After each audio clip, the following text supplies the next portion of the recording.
Hello grade 5 and 6 in ESL. Today I'm going to explain the activity that you will do for this week. We're going to use the simple future.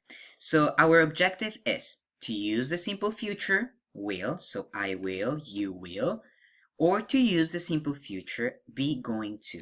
If you have some questions about how to use those two, please look at your ESL library and review the lessons to help you with the writing. Regarde ton ESL library, que normalement tu aurais dû faire les exercices avant.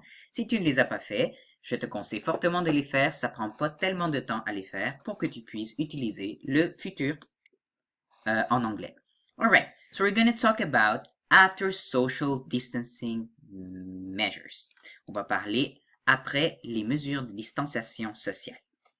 Alright, this is my question and this is a small writing. C'est un petit texte que tu devras faire, 50 à 100 mots, pour m'expliquer qu'est-ce qui arrivera après les mesures de distanciation sociale. So what will you and your family do after social distancing measures end?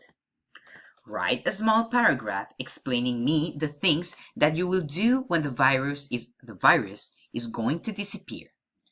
Questions to think about. What will you or your family do? Is there something you or your family wish to do?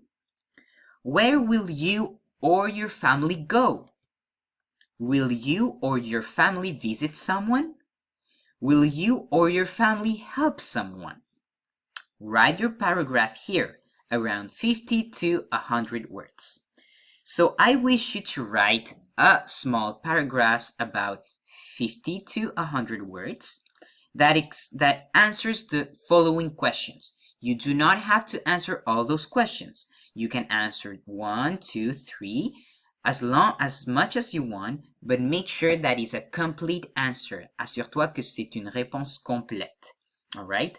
It's really important for you to check your future. This is what I'm going to correct. C'est ça que je vais corriger. Je vais corriger ton utilisation du futur. If you don't know how to use the future, go on ESL library and review the lessons to help you with this writing. Quand tu auras fini, remember. Quand tu auras fini, il faut très important de remettre ton travail. Please turn in your work when you're done on Google Classroom. Thank you very much and have a good day.